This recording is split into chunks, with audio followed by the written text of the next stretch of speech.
Hello, everyone. Welcome back to the Impossible Puzzles Show. It's episode 163. Good Lord, I didn't know we'd get this far and so fast. And maybe we're going too fast or too slow. Who knows? And today we're saying hi to Kaylee Cat Beer. You can't, that's not a real name. Kathleen Churchwell. I know who you are. But to those who do not know yet who you are, how would you introduce yourself? Hello. I'll introduce myself as Callie Cat, and known as Kathleen Churchwell. Been with UPS for over 33 and a half years, retired 2 years ago. So if I was still currently at UPS, I've been there for 36 years. I started off loading trucks, learning all the logistics about UPS, wanted more, and became the Northern California first female in the on-road position as a manager. And I stayed not currently, because I just retired, in that position. So I went from driving a little car to driving 18-wheelers to training people on how to drive 18-wheelers. And so that was my exciting career path, and changing the whole dynamics of safety and migrating employees and management together to be the first in Northern California at UPS to be safe for 2 years in a row with the entire team. No accidents, no injuries. Mazel tov, as they say in the Jewish synagogues. Congratulations. The packages arrived on time, and logistics and managing people. Oh, I have 5 children, and my wife is yelling upstairs as we speak. She's probably saying right now, "Oh, Michael, you only have I always say we have as much time until my wife starts yelling and swinging the rolling pin." I said too much. Fascinating. You have stayed in the same job, in the same in the same company, at different roles of growth and leadership. And that's a rare thing. I hear every day, this person started this company and it failed, and then they tried to do this, or this person switched jobs every 5 years. You were able to, in a traditional sense, stay in one place and grow. You're fascinating. That's like an endangered species these days. Hey, that's what a lot of us UPSers do. We stay in a position because UPS allows us to grow in different areas, and they have so much to offer. And so I was very thankful in my position. So outside of that, I became a beer taster and traveled the world. Loved it. And then I started a little podcast just like you. And I still love it. So and then I started my own business. I've got a lot going on. Callie Cat's got a lot. Callie Cat, everyone. Woot. Your own. So much to unpack there. A podcast, a business, beer tasting alone. Oh my God. It's water, everyone. There's no alcohol. I'm kidding. It's slurp. I got my water too. It's too early in the morning for me. What is your podcast or style of media interview? So my podcast is called Callie Cat Tap Talks. It started off going behind the scenes of people that make the beer, brew the beer, because I love the beer, I love the taste of the beer, but I'm not a professional in tasting beers, but people like how I do it. And they said, just start your own podcast. So I started that, and then other people started contacting me and goes, well, what about everybody else? And I'm like, what are you talking about? What about everybody else? And they were like, well, what about the professionals? What about the people that didn't make it, but now they're making it or had a rough childhood? So I changed it up a little bit. I kept it as Callie Cat Tap Talks, but changed it up where I go behind the scenes of anybody that has a story to tell. And it kind of like blew up. I'm going on YouTube right now on the computer next to me. Callie Cat Tap Talks. Yeah. YouTube at Cali Cat Beer Adventures. Oh, you got 19,000 subscribers. Oh, I should have showered, shaved, and shampooed, and the shoe shined. and oh, you have it definitely blew up. Someone told me the other day, wow, Michael, how did you get to 348 subscribers? You're a celebrity. And I'm like, oh my God, I the only people who asked for my autograph were the bank loans and the whatnot. And it blew up. You're doing a phenomenal, and you pivoted, and you media pivoted, where you opened the doors to this and that. And I can relate, because I thought I would be doing only interviews, only guests related to puzzles and toy designs and inventing. And then and it was called Impossible Puzzles. But I learned, very just like you, that what is a tap talk and what is an impossible puzzle, and is a person who is running an AI company to do video marketing, is that an easier puzzle than puzzles? And so I can relate. I can relate to some growth and some learning. And what's your style? Is it how do you interview people and tell their story? I do exactly what you did. Just say, hey, introduce yourself, and then go from there. And then, and then I'll start asking questions. I just go with the flow. So if you look at my channel, you can see at the beginning where I started, I was asking all these questions, and then I started getting feedback from my audience. And so I listened to the sarcasm, listened to the feedback, and just growing. And you can see you can actually see the growth from day one to where I'm at now. Tell us your story of growth in your own words. The growth, in my own words, is learning and understanding. So you can go, somebody watching your show, and then they contact you, and then they say, well, why didn't you ask this question? We want to hear more from the guest, not from you talking, because I was doing all the talking. And so I would sit back and just started listening. It took a long time because I love to talk. So I had to figure out, okay, how do I just let my guests do all the talking and make sure that they stay on track and on course, because everybody has the tea leaves and wants to go off on a tea leaf. How about you? Oh my God, that's exactly what happened to me. Is at first I thought that it would be, I learned so much so quickly. In fact, many people told me, Michael, please, I really, this is my first podcast. There's so much to say, 30 minutes. I need 2 hours. I'm like, 2 hours. I'm like, and then it was a friend of mine who lived in India for a couple of years, but also a Jewish guy living in Toronto, Canada. And we grew up, similar camps and schools and whatever. And so, so I learned, okay, 2 hours is a bit long.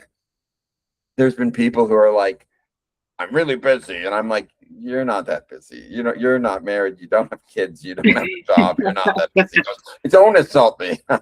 I guess, but back to what you're saying, I learned that it's important to be respectful of the guest, give them the chance to have the platform to speak. Mm-hmm. And there's so much they need and want to say, but they may not. And I've learned this is a lot of people, they may have no theater training, no media training, no journalist training, no understanding of even how a podcast is put together. And so I learned that there were, of 160 some episodes, half were first timers, where this was the first time they ever did it. Like a niece, my son, a newer toy designers, younger founders, older business people who never always hid behind someone else. Mm-hmm. So it's so interesting when you have the first timer, and then they always say too much or they always say the craziest things. And I'm like, oh my God, I didn't know you would insult my mother on a podcast. I thought that was, he's going to watch this. And, what else? I've had people very angry afterwards saying, why didn't we cover this? And I said, Oh, really? I've had people threaten, not like violently threaten, but I have people like, please don't post it. I want to watch it first. And then they decided, you're not to show it.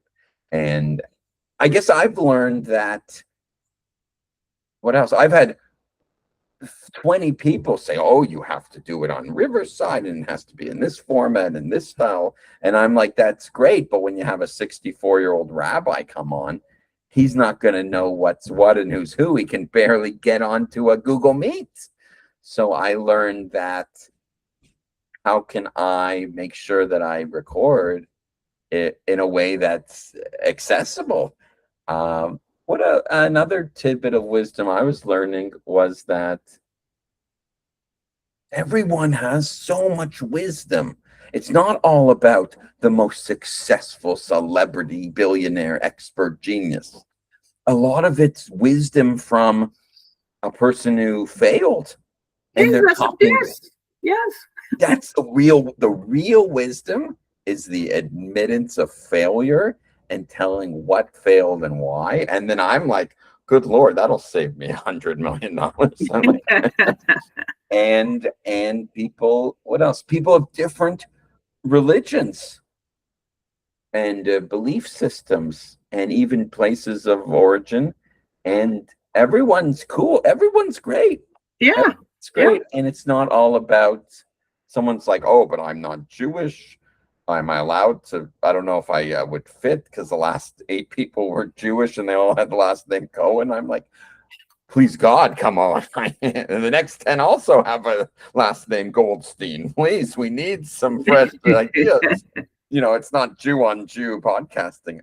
So I've benefited a lot from that. And my life has opened up. Parts of my brain have opened up in such new and interesting ways as I've been challenged in real time to give like a share screen and pitch and present. And I'm like, Hey, I said the other day, I'm like, hey, I'm the host here. And they're like, and is the host unable to present the products? And I'm like, oh, right now, oh crap, I'm not even wearing I'm not even wearing pants. Well, today I am. But what about you?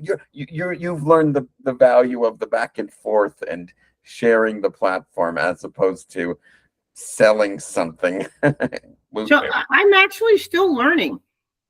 I just woke up one day and, a lot of people say, hey, you should do a podcast. So I went on Amazon and bought a kit, less than $100.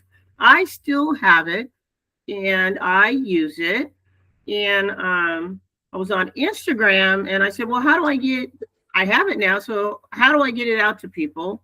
And a lot of people like, well, you can do Riverside, you can do Buzzsprout, you can do podcasts, so you can do. And so I had to do a lot of experiment with a lot of different types, and finally went with the one that worked for me. And so, and it was easy. I think 10 times people asked me after doing an episode or at some online conference or in-person trade show, they're like, how do I do it? Can I do a podcast? I'm like, yes, you can, you should, you can, it's possible. And they're like, but I don't know what to do. And I'm like, remember, at the end of the day, all I'm really doing is finding a person, sharing with them a Calendly link where they can choose if they want to chat with me or if they want to do the episode. And then they can pick a time that works for them. And then when they come on, I just click record on a Google Meet, and that, and then yes, you do have to, make some basic decisions, audio or video, or are you wanting, where's it going to end up? Is it going to end up anywhere, or is it to sit on a website, or maybe it appears once on LinkedIn? And it's whatever you want. And then a few people are like, please, but could you help me? I'm like, I'm happy to help. Well, why don't you come on as a guest first, and we can talk about your upcoming podcast? And they're like, oh, I can be a guest also. I'm like, well, you could be a host, you could be a guest. It's not impossible to do. It takes courage. Uh-huh. It takes courage because media is hard. And not the making of the media, but the being. And like right now, I'm talking to you, and I'm like, you have to accept in real time, like what Mhm. you're gonna say, how you're gonna say it. Nothing, not everyone's like I always say it's raw, unedited. So maybe don't say, unless you threaten to kill someone, and then I have to, cut out that 1 minute. I do it raw and unedited. You also, your style is the raw conversation. I Just have a real raw life. conversation. Yeah. I And think the raw conversation is the best conversation. Like you said, if somebody says something like might jeopardize your podcast, you got to go in and just edit that part. And the podcast tools that you use, they make it simple. You just hit edit. You can go back, and if you have like titles, you can go in there and make sure that um, the language is correct on it. one of the challenges that I had, someone's like, how many episodes could you do in the next like 3 months? And I'm like, how many? What do you mean? They're like, well, you said it's so easy, so I challenge you. It was my cousin actually. He's like, you show me 100 episodes and then I'll come on. And then I reached out to him like, okay, I'm at 150 now. He goes, holy, it's only been 3 months. What are you smoking? What are you doing over here? And I'm like, well, that's a different question. We'll talk about when you come over. And guests also. I've been on other people's shows, and then you don't always know what you're getting yourself into. Yeah, true. You could watch a couple episodes, and then what was it? Mikey G was like, okay, we're gonna do it'll be like an hour and a half, and we're gonna go deep in chapter 1 will be like your childhood and your earliest moments. And I'm like, oh god. And then it was a great experience. I didn't know that it would be watched like 200 times in like the first couple of weeks. There's yeah. And he asked like really, there was some tough questions. I'm like, yeah, my parents got divorced when I was 7. Yes. I remember going to Jewish private school in like grade 2, one of the first days that year, and not coming home and living with my grandparents for 6 months. And I remember being addicted to computers before computers even had games. And he's like, what? And then telling stories about getting thrown out of religious schools and teaching as a teacher, as a rabbi, as a student. Those experiences, it was actually, it's also therapeutic. Uh-huh. And it's so interesting because when the host, as a host, one has a little bit more, what do you call it? What's going on a little bit more. Like you can come a few minutes early, make some notes, search who Kathleen Churchwell is, find out her nickname, see where she bought her glasses, maybe. No, I'm kidding. Amazon. Amazon. Go Amazon. Yes, there is the home field advantage, if you will, to use a sports analogy. And you're at 19,000 subscribers. That's serious. That's Wow. That's almost an overnight deal. I'm still trying to figure out how to. I struggle with sponsors. I don't even know how to do any of that. I just hop on. I send emails out a lot on LinkedIn. I try to get in people's DMs, right? Best tool I use. And if they get back to you, You just got to keep trying. Sometimes they're busy. And once you get on the calendar, you got to stay on it and just, move on. But I am really struggling on the aspects. Okay, I have 19,000 subscribers, but how do I monetize it? And I think somebody needs to do a podcast on how do you monetize podcasting? It is the most difficult thing ever. You were focusing on podcasting to make money, or it was No, more I just like podcasting because every time I have a guest, they're like, "Well, you should be making money. You need to figure it out." And I go, "Well, I think I just like talking." And then people saying, "Well, you got to figure it out. You should be, if you got that many subscribers, why aren't you learning how to monetize this?" And I'm like, "Oh, maybe I'm missing something. I must be missing something because I don't know." no. It's fascinating. I. What are the? Is it? What are the guests you're looking for? Is that part of the? You're open to guests. You said. I'm open to guests that have an interesting background. That's what we changed. So, like Cali Cat Tap Talks, we used to be talking just strictly about the beer until people got a hold of me and says, "Hey, well, what about the Yes. person behind it?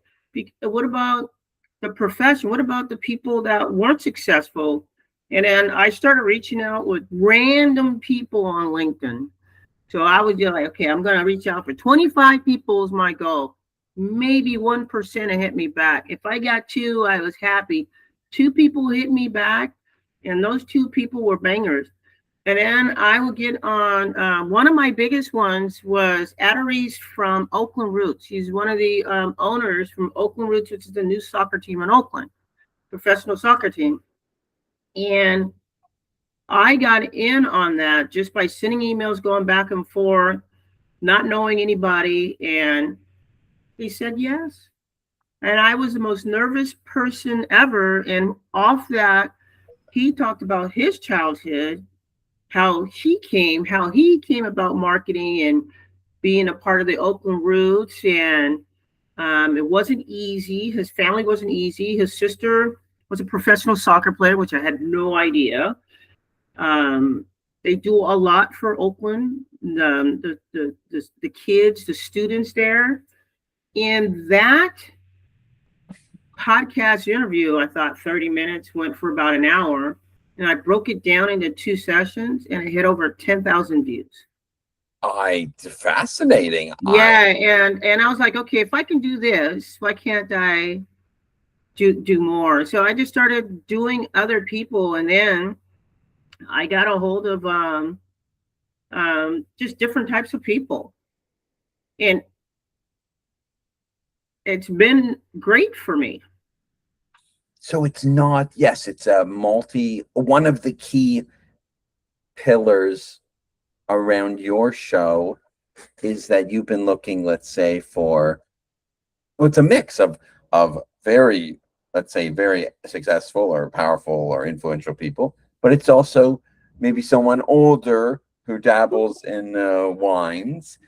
And at the same time, you've had a spectrum of younger and older people. And my niece messaged me one time. She goes, she commented on some episodes.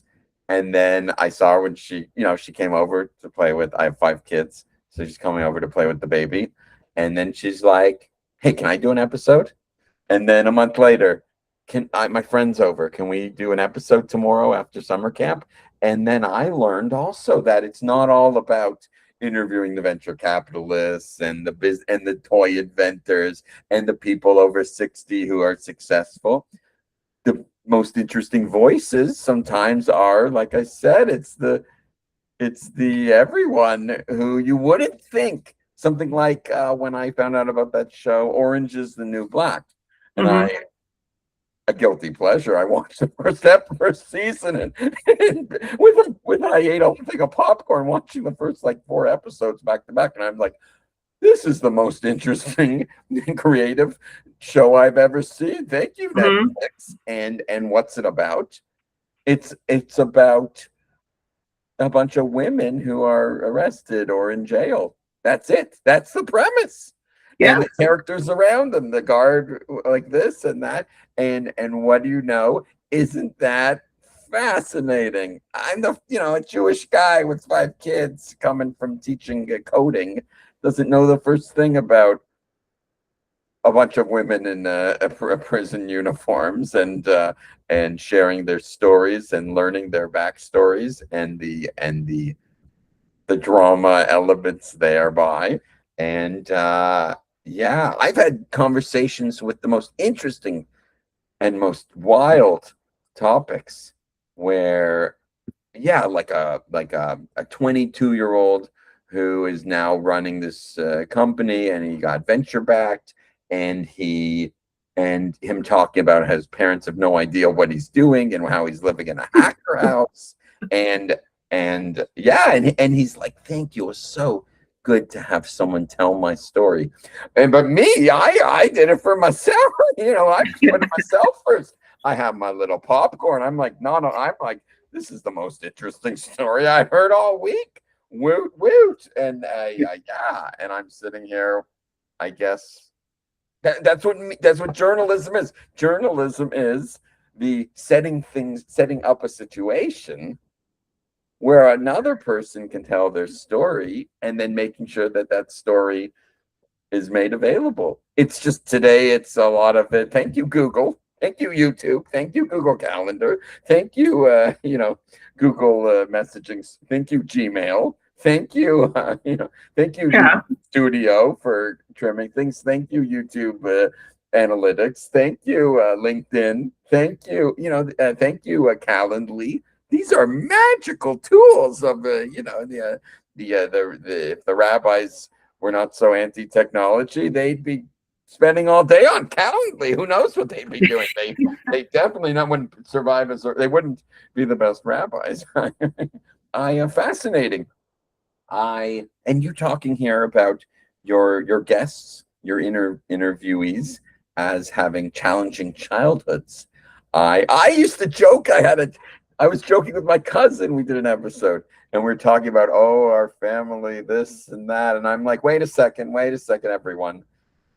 That story happened on vacation in Florida, which was an annual thing where we all went down to Florida to stay with our grandparents, and we went out to eat dinner at fancy restaurants every day. So it's not, when he said, the nightmare of this, no, it was not. It was a Jewish upper class nightmare. That's what it was. Where, I stubbed my toe on my my steak dinner. And yes, so I said too much. I don't. So the interesting thing about my guest is they just start talking about their childhood, and I was trying to talk about their profession, and they were talking about what made them professionals today, and their livelihood is people can learn from, because there might be somebody in that position.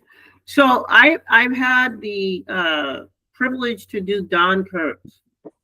He was a big time hedge funder. He was huge, right? But he was an all-time champion for lacrosse, and he had some injuries, and so he had to, okay, what's next in his life? He got into the mortgage, he got into all that, and he built his business, and then he got into a little bit of the business didn't want him. He was a CEO, he was a founder, and he went to work one day and they said, no, you're no longer a part of this company. He went to court. He lost almost everything. He said millions of dollars. I didn't know this. And then he bounced back. And guess what he owns now? What's that? Omelet. Not omelet you eat, omelet, which is one of the major media, yes, advertising companies. I had no idea. It's it's so interesting. I reflect sometimes on, when I was 3, anyone who knows me is like, how do you know all this stuff about technology? And I'm like, well, when I was 3 years old, I grew up and my mom was installing computer systems. So we had it was a big house, and we had a room in the house with all sorts of computers, printers, computer devices. And me at 3 years old, I'm learning the most basic fundamental spreadsheet tools. Yeah, but as a little kid, when you learn something, it goes so clear. in your mind. And so, yeah. And then my mom's older brother was like would install like hacker software, like custom software. And yeah, I just grew up with exposure to all these like business computers, which would no one had that. They're like, that's impossible to have access to all these different computers at such a young age. And my mom teaching me. And then that has shaped so many areas of my life for like a role teaching kids coding, but not 10 years old, 4 years old. So it's 4 years old teaching coding? I a few in different ways. There was a program, a couple different programs where I was involved. There's even videos online where it's like me teaching a program and the students are ages like 4 to 8. And Wow, I then can't even code. now it's block based, so you're using a touch screen and you're dragging blocks. But there's an incredible MIT program. It's actually called the Lifelong Kindergarten Group is the name of I guess, the inventor group. And they made a program called Scratch, where it's like a cute little cat. And it's all about learning coding through cartoon characters. Cartoon, like Scratchy. Yeah. Exactly. And having and like telling the cat to move forward and to turn and make little activities and animations. And the minute I saw that program, I'm like, oh, this is a good program. And then, yeah, and also it's very interesting. I spent like 10 years of my life very deep in the religious Jewish world, in yeshiva in the upstate New York, in like the middle of nowhere, and just living there for off and on for about 4 years. I was there. And then even after getting married here in Toronto, Canada, yeah, it's interesting. A little bit different today, but for a while, living, working, being deeper in the Orthodox Jewish world, where it's like it's all men, and I wore every day a white shirt, black pants, prayed 3 times a day, and was even I've done like 1,000 rabbinical lectures. And here I am today, in this exotic and open-ended conversation, turning like Bible quotes in Hebrew into eccentric puzzles and charts. And no, I don't know. That's more about me. You are one who lets the other person speak. You have learned the secret art of the podcast host. Let me see that puzzle one more time. Yeah, sure. That's a cool looking puzzle. I actually have so many. Are those like little type little blocks like Oh yeah. So sure. So if you look at it more closely, yeah. So each yeah. These are called Pix bricks. Okay. And fascinating. It's just one block. Imagine Lego, but it's just one block. I love it. It's like Lego, but like one square, and it has like beautiful it has like these hooks on the side. And my wife, she just left, but I will tell you, she comes with the vacuum. She's like, Michael, I'm gonna get all your blocks. So what'd you do, Michael? Michael, you promised me before we got married you'd have a proper computer job and bills would be paid. And I'm like, well, we're not starving. I need more blocks. And actually, I will show you how. This is my lovely basement here. Wow, you got a lot of blocks. Here's me.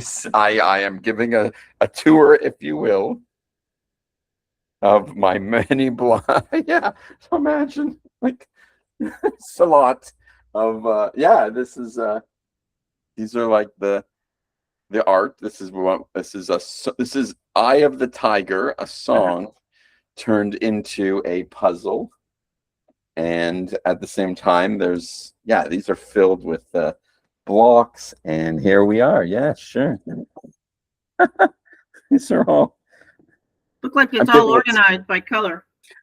it is, yeah, there's like 12 different color blocks and different, yeah, for sure. And this is an open-ended episode. I love it. I'm telling my story. Your criteria is that person has to have, your guest criteria is you reach out to people and it has to be something around business success and a interesting childhood. Interesting. I Could I be a guest? Do I qualify? Am I Jewish enough? Yeah, you qualify. You qualify. You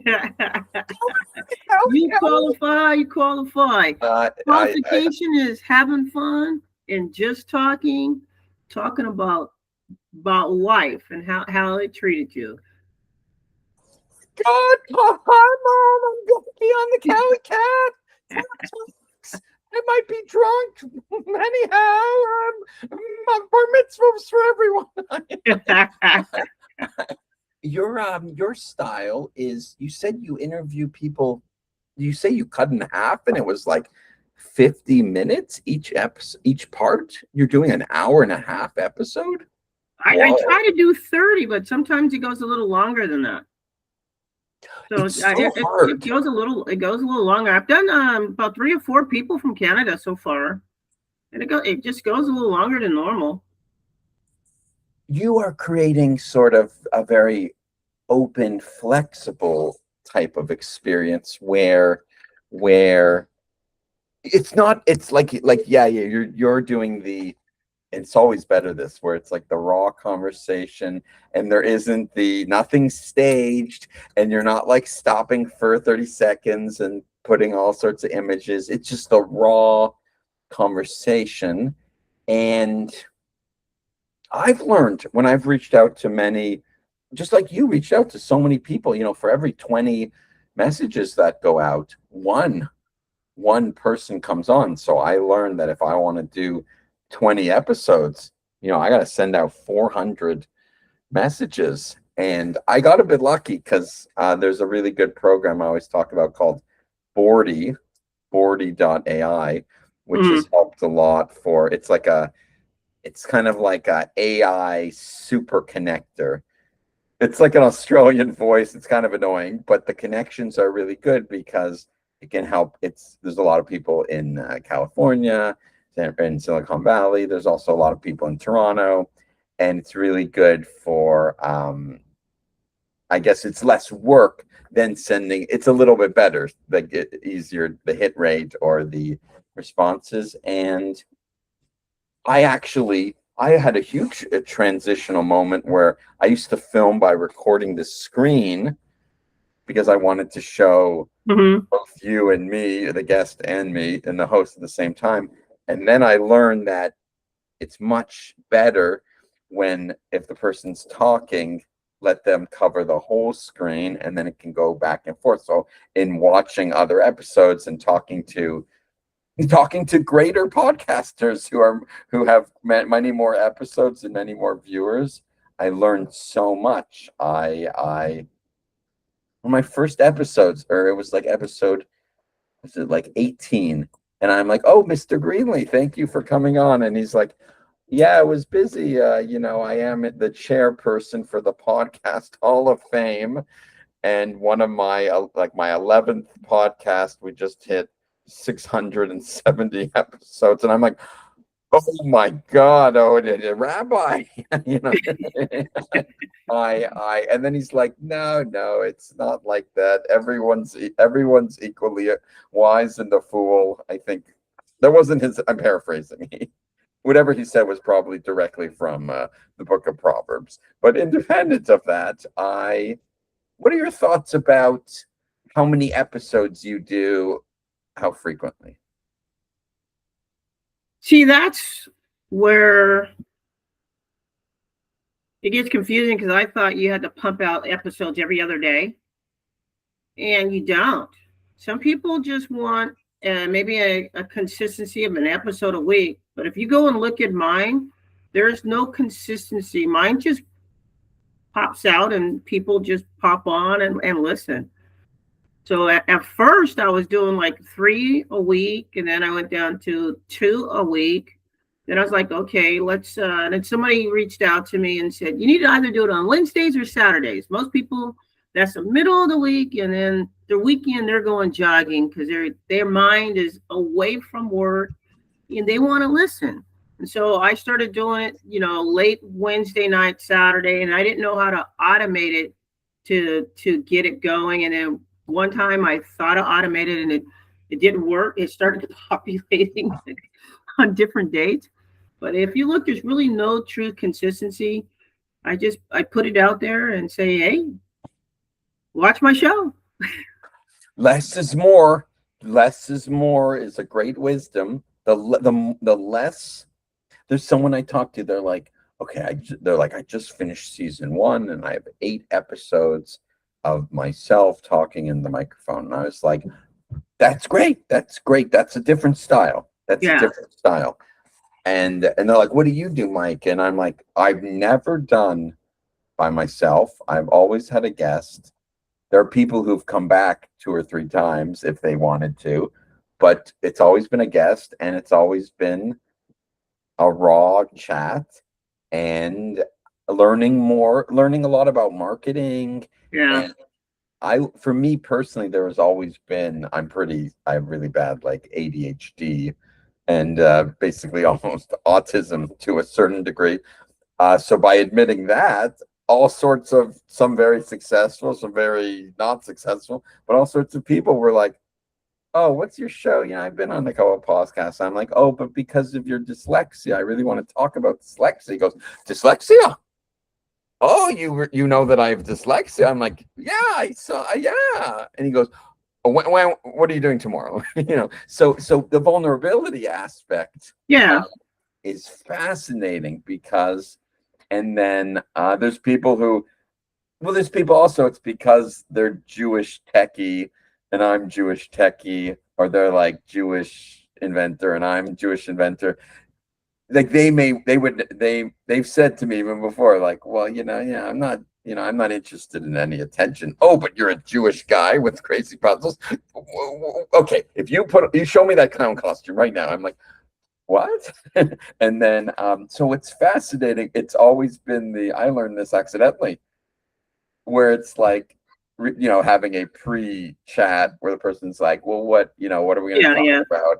And then some people are like eager to do it and they come 10 minutes before, and I'm still like putting my hat on and getting my microphone set up, and they're like, oh, when are we starting? And then the other people, they're like, you have to sell me on why I should sit down for 45 minutes to talk to you. And I'm like, you want me to sell you? And I'm like, oh, I didn't prepare anything to sell. He goes, oh, that's deal. Okay, when are we doing it? So it's interesting. The less, what's the saying? I just heard this the other day. It's less is more. And the more one tries to do, the less natural elements come out. So at times when I'm like, I would like you to be on a podcast, and the person's like, yeah, but you only got like 30 views for the last episodes. I saw your episodes. I don't know. And I'm like, oh, please, it's been very hard to get any women to come on. It's all just like Jewish men. And then she's like, oh, but if I come on, I'm going to say things a bit controversial. I'm like, yes, good. Oh, yeah, you're like, yeah, come on the show. That's what we want. I want to you. Yeah, we want your point of view. So I learned that it's been so interesting. I was watching like older episodes, and someone's like, I wasn't going to come on. But then when I saw that video of you dancing in your underpants, waving the puzzles, I had to investigate Rabbi Underpants. And then so I think literally it was 2 weeks ago, there was someone on, and then they're like, can we have you on my show? And I'm like, I'm happy to be on your show, sure. And he's like, okay, but we film in person. Can we film you in your basement with all the mess and blocks? And I'm like, maybe.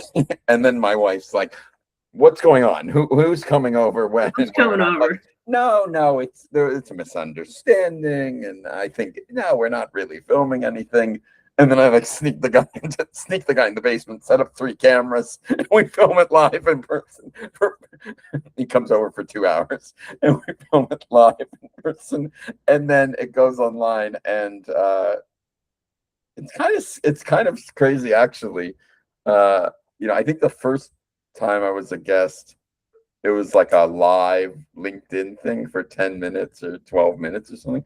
But then when I got on to like a 90-minute serious one, I was frightened. I'm like, oh my God. He's like, okay, are you ready to go here? Because, this is, go to the bathroom first. I'm like, what kind of, what are you going to do to me? And he was like, okay, remember, this is raw and uncut. I'm not editing anything. And I'm like, oh my God. And he's like, and I'm going to grill you. And I'm like, okay, well, so long as I stay married. Yeah. And there's been some, it's interesting.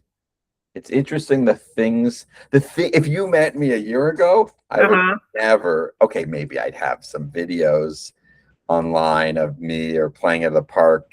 I had like a YouTube channel where it's just me, like a family channel, and because I like editing videos and making content. But the personal side of the interview, it's a whole other ball game. Because once you say something, you cannot unsay it. Yeah, once true. You're on someone, and I can't call up so and so and be like, yeah, remember how you filmed me and that thing 3 months ago? Maybe we could think about taking that down. My mother, I did say those things about, and then he's like, well, but there's already 500 views. That was the most popular episode. And I'm like, oh God. And it's actually that frightened me. Actually, every time I was on someone else's show, I have like risen above to the top of the view count.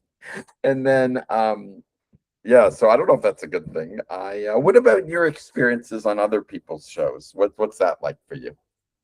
So my experience on other people's shows, it's just been pretty good. Just, relaxing and just talking.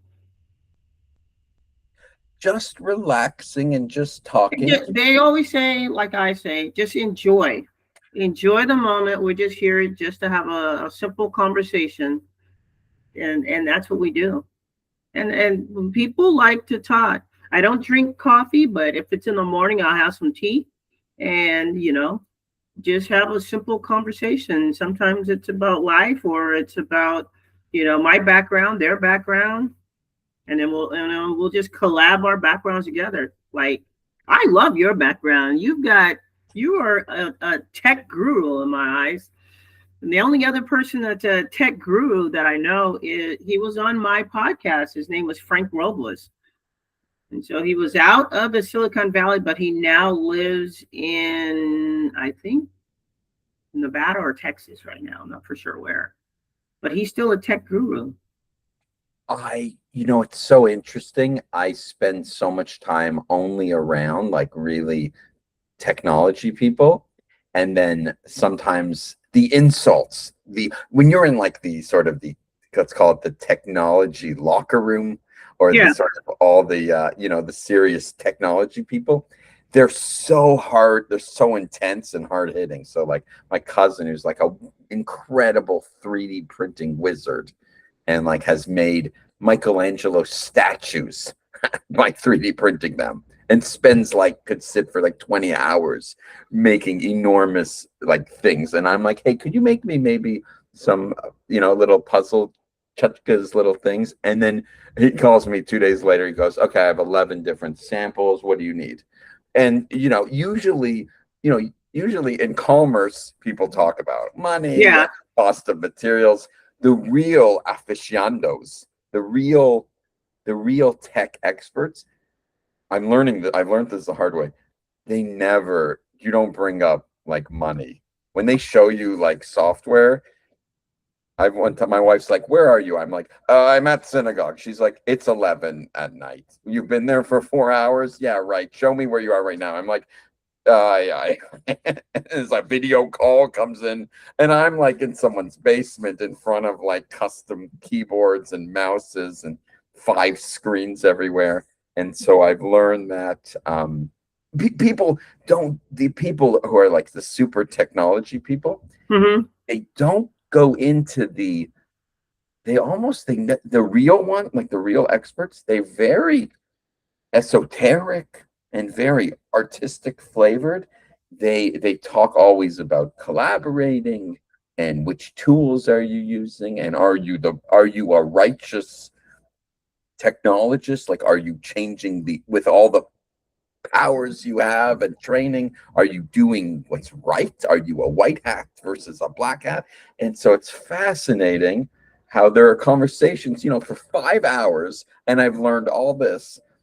And then someone knows, like, oh, for $2,000, I had this really great course where so and so taught us for, it was 5 weeks, and it was like 2 hours each week. It was an incredible course on advanced, data Mm-hmm. science. And I'm like, I got that course and free weed from a guy in Toronto, and I did have to sleep on his couch as he demanded total obedience.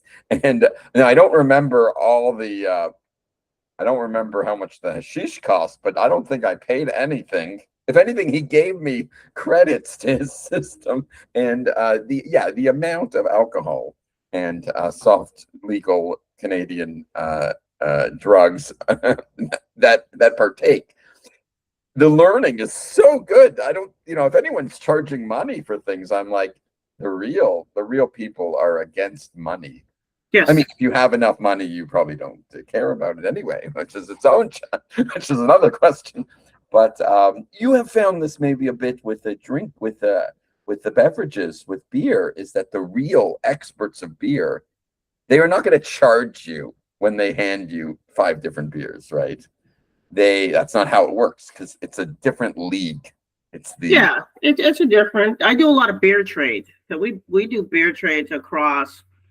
And so like on the East Coast, they don't get what we have on the West Coast or in the Midwest. So I'm a part of a huge beer community as well. And so if they get something, they'll ship it to me. So if I get something, I'll ship it to them, and then we share. So I'm one of those thing. people that actually stood in line for over 18 hours for one beer. That's kind of crazy. But there's No, thousands that's and thousands and thousands of us that do it. there is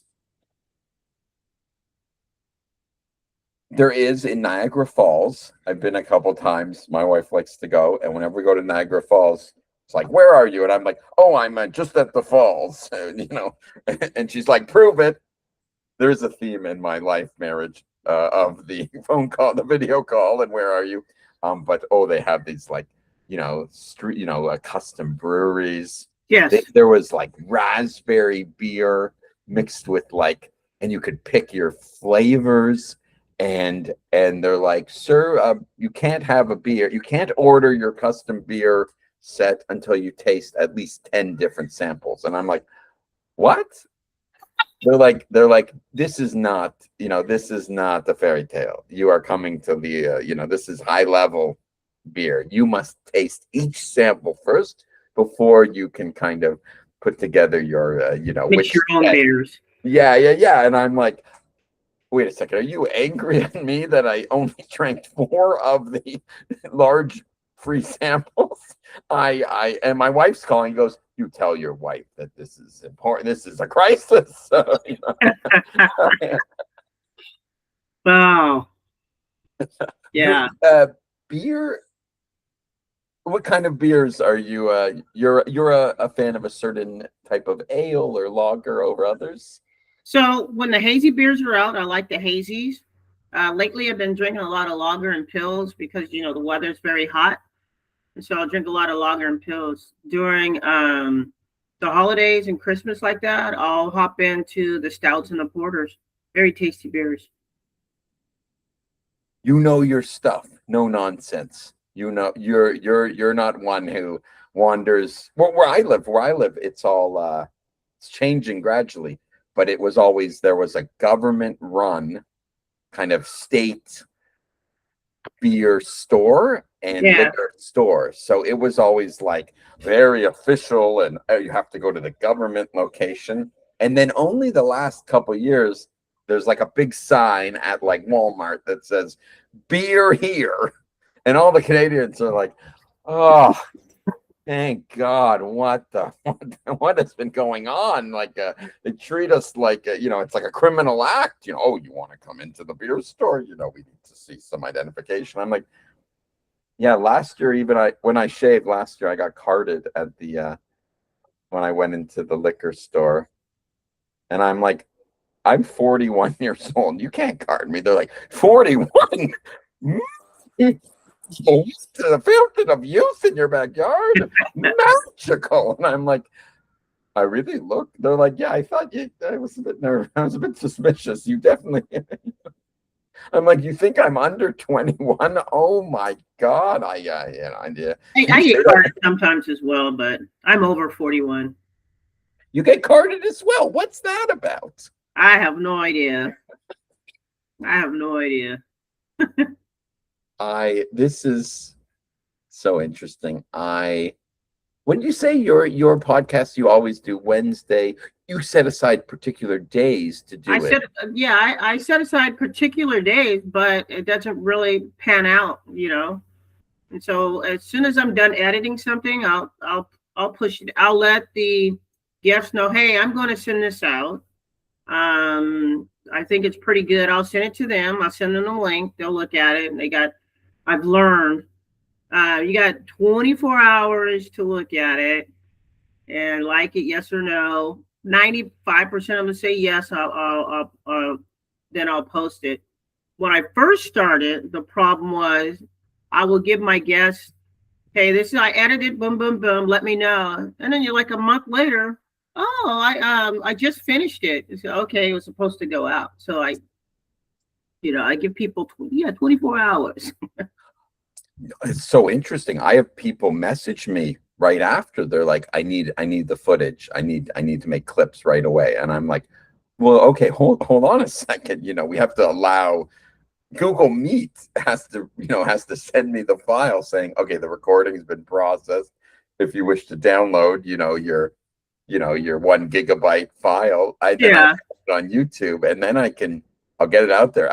I'm around people where they're like, I need it right now. Like how? And I'm like, hold your horses. And then I have other people. They're like, when's it ready? I'm like, oh, I sent you on LinkedIn. I loaded it right after it came out. And they're like, oh, you loaded it? You didn't edit it at all? I'm like, oh, I don't think only once I edited it because there was like a microphone got knocked over and the person's laptop fell, and that was kind of embarrassing for the both of us. But other than that, only once did I edit. And then interesting. You edit. You like to edit a little bit. I've learned. I started editing.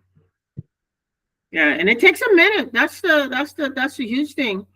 With podcasting, if your guests are not, if their, how would I say that, if their sound is not great, and then all of a sudden the fan turns on and I forgot to, there's on my system, you can mute all outside noise except for the person that's talking. And I had to do one guest three times. And then one, he had his daughter, he flown in from London, and we were sitting and talking because the internet was so bad, and he was from South Africa. And so till this day, I'm still trying to work on that piece. And it's been almost a month and a half. Wow, you're not a sort of fly by night, rapid fire, quantity over quality, Wild West podcaster. You're doing it like an aficionado of media and making sure it's very polished. I feel bad because I did 4 yesterday, 2 today. I think there's 4 tomorrow. And someone's like, hey, are you just pumping these out without any effort? And I'm like, well, well, people have booked. I can't control. Once you send someone a Calendly link, you can't control. They're like, are they going to book it on the day when you have to actually do 100 things that are not. Yeah. So the Calendly's been interesting because I wake up some mornings and I'm like, oh God, oh shoot, I got 8 podcasts today. Oh my God. And each person thinks that they're like, they're the wonderful guests. And I'm like, thank you. I have another one right after this. Yeah, I got another one right after. They're like, show me your calendar. And I'm like, what do you want to know? And I'm like, yeah, there's like a constant flood of different things. Yeah. Yeah, this is fascinating. I would love to, happy to be like I said, happy to be a guest on your platform. And what else is, would you say you're semi-retired from UPS, or you're completely? I'm retired from UPS. Oh. I retired right like 2 years before they started doing massive like buying people out. I should have stayed 2 more years, but I left prior to that. So after that, the beer tasting came along. I still do my beer tasting. I still do my traveling. And then the podcast came along. And then on one of my podcasts, I had a person on there. He was a tech guru. And I said, I have an idea.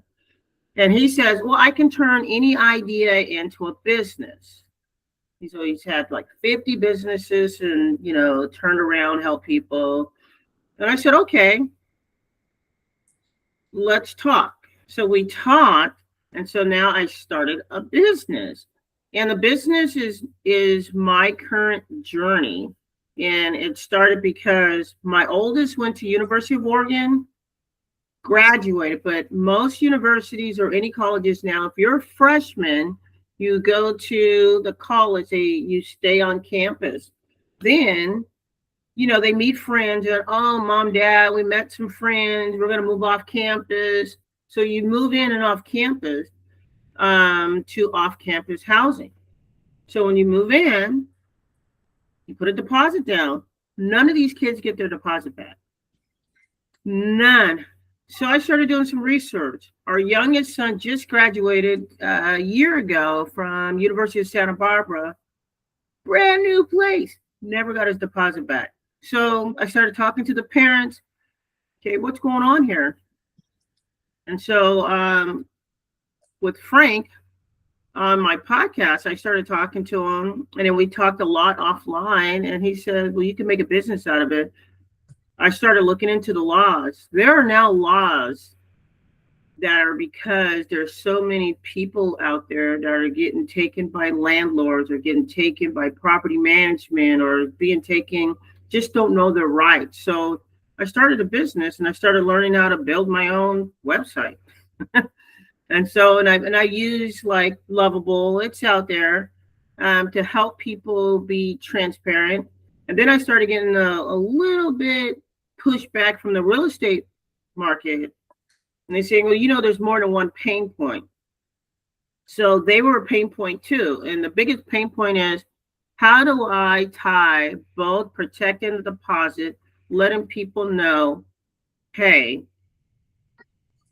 you got to take some ownership and be transparent when you go into a house or an apartment or anything that you rent.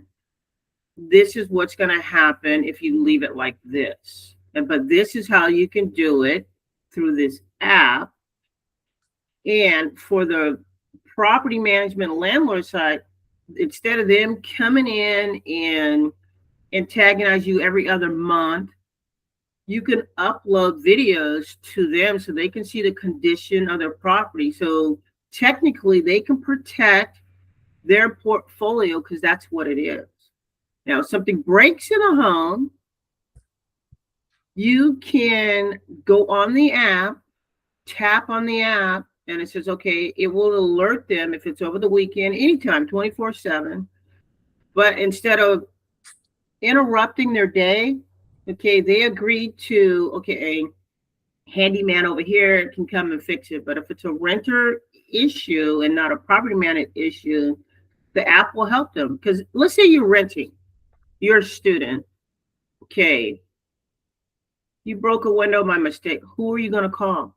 Your parents. Your parents is not going to know what to do, right? So you Yes. call somebody, you just tap on the app, and the app will have somebody to come out, fix your window, and you get charged for it. Maid service, U-Haul service, all those services is on the app. Fascinating. You have It's long, but that's what. no. It's beautiful and it's amazing and you have so much going on. I have a lot going on. One day in your life is there's a lot going on. You have learned what's the saying, the value of when you take on a lot and you're meeting lots of people and there's lots going on, then you get a lot of, your ear to the ground and it gives a lot of wisdom and you're in the pulse of a certain market or industry. And I've started to feel that in other ways where someone's like, how do you know about this tool? How do you know about this? And I'm like, well, okay, if you have a podcast and you interview people, they tell you about their business or about how your business came about or the new thing they're working on.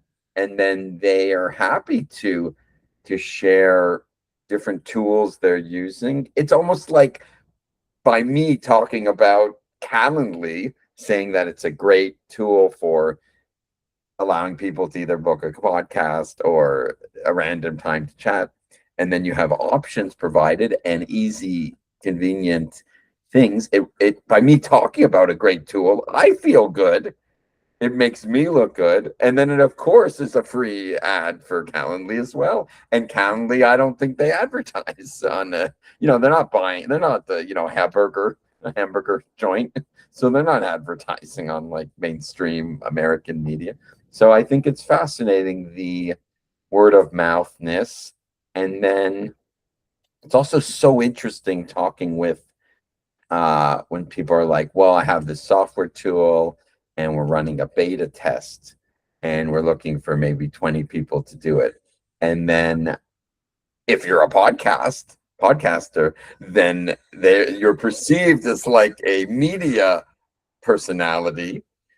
So so each guest becomes, it's almost like a long form way to talk about new tools and technology and get exposure for the tech guru, as you would call it.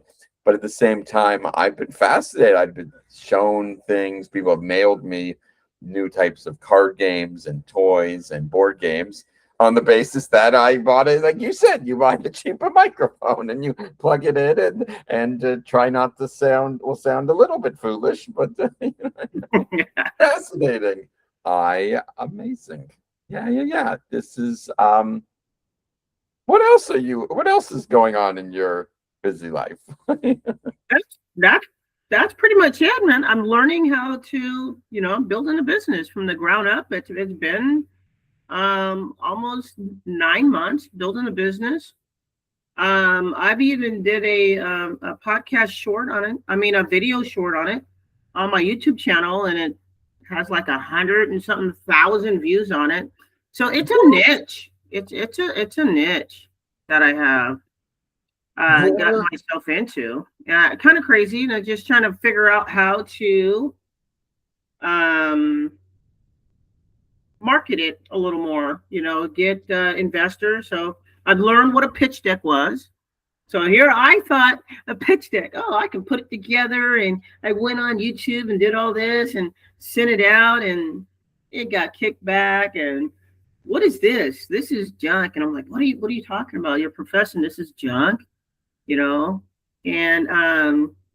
one pitch deck is not enough. And I've done about 50 pitch decks because and I can tell you right now, honestly, every single one of my 50 pitch decks are probably still not good enough. It's just that one person that bites and nibbles on the pitch deck that's right for them.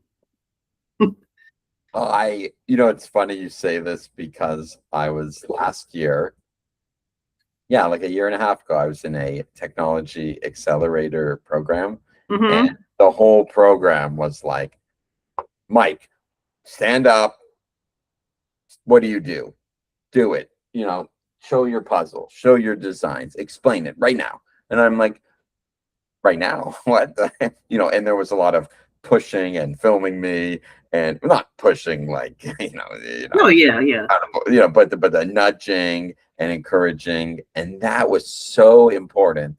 And then also learning about what's a proper investor presentation, what's hearing it from four different venture capitalists, and then being forced to do it, and then being forced to have the presentation, and then being forced to make a pitch deck, and then also learning about this. I guess you call it I never went to business school. I'm not I am, as my wife would say, Michael, you are not a business guy. You are kind of a character, and you can entertain people, and you're good with tech and education stuff. But no, running a business and selling and presenting is a serious thing. So there will always, you're not going to be able to pick.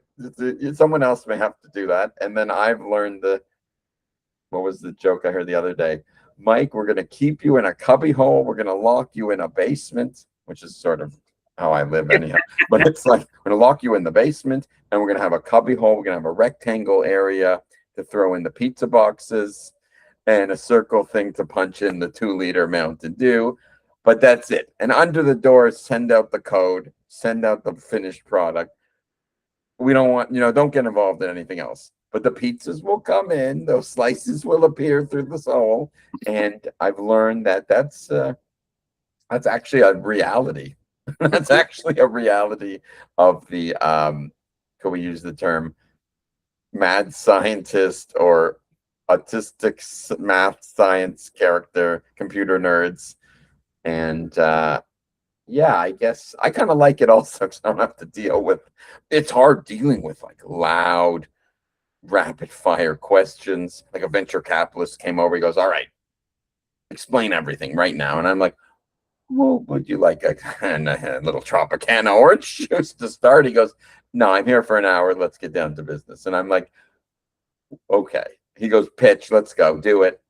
And I've learned that in life, sometimes, yeah, we don't have the opportunity, as you say, with 50 pitch decks. The truth, I tell everyone who asks, the truth is you're never ready. I'm never ready. Oh yeah, you never. I mean, I've done a live pitch deck on, well, via conference call, and I end up choking and just reading word by word. And then when it was over, I was sweating, and the person on the other end goes, I could have read this. Why can't you just tell me your journey? And then your mind is like, they really don't want to know your journey. They want to know how much money they can make. But it depends on the person. Some people just want to know your true grind and grit journey. And some people, they just want to know, okay, how much money they can make out of this. What's your burn rate? What's this and that? I mean, not everybody's the same. And you got to get to know the person when they say, you're going to do your pitch deck today. I better get to know this person, what style they like. I mean, it's hard. It's hard to do a pitch deck in front of people. I freeze up a lot. Although I talk a lot, I freeze up because I'm trying to explain, hey, this is a niche and this will make you money, but I need your money to make money. It's so interesting, the different types of the world of investors and knowing different investors and private equity and venture capital and government sponsored this and incubator this and accelerator this. It's such a world unto itself, and the time and the layers of it. I've had meetings where it's like, even just last week, it's like, Merker, what's the point of this meeting? And I'm like, oh, yes, we have to have a point to the meeting. Goes, yes. And what is that point? Let's get down to business here. And I'm like, Oh, but I just want, I'm like coming in as like a 4-year-old girl coming home from nursery, and I'm like, but I Yeah, have yeah. to do, I want to do my puzzles. I have to do. And they're like, yes, we know you are physically making everything and calculating lots of things. Great. Okay. The purpose of this call is therefore a use case. Okay. Talk about the use case. By the end of the meeting, we want to know what you're going to do by next week. And at first I'm like, oh, you're sucking, you're like a wet blanket as the term for you're sucking the fun out of the project or toys or games or learning. But the reality is those are the business people. The Mhm. business people are like sharks, and they like to know, I'm learning this more now than ever, is it's not a podcast. It's not a loving conversation of honor and hippy dippy. No, it's serious people who seriously like to get serious things done, and they have a track record for that. And that's where their head's at, and that's where their heart's at. So they need to be tough, and they need to be kind of hard hitting.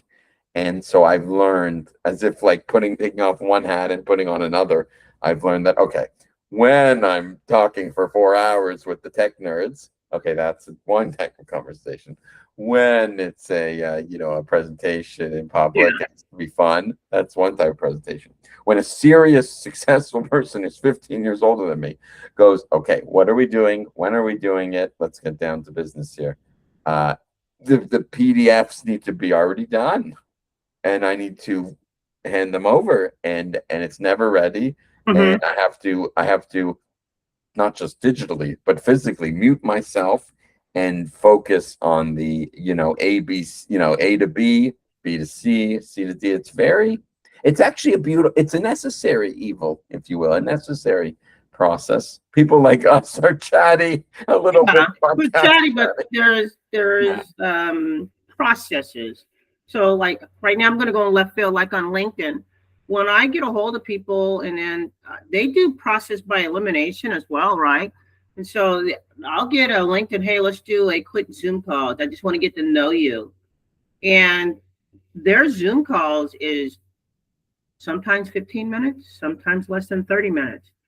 Hey, I gotta go. I got another person, and you feel like you're slighted a little bit. It's like, hey, I thought this was my opportunity to shine, But if you don't get enough information and detailed information and summarize it to sell them, you have to be a seller, and I think that's I can sell you a beer, and I can sell it not just to you, but to your palate based on who you are, and you will buy it.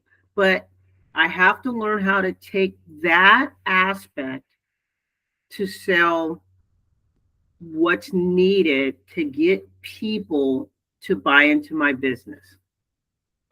I love how you're just saying it so bare bones. And yeah, I was doing a write up the other day where it was like, okay, and I had to clearly define for Jewish people who are absolute beginners who do not know the Hebrew language at all.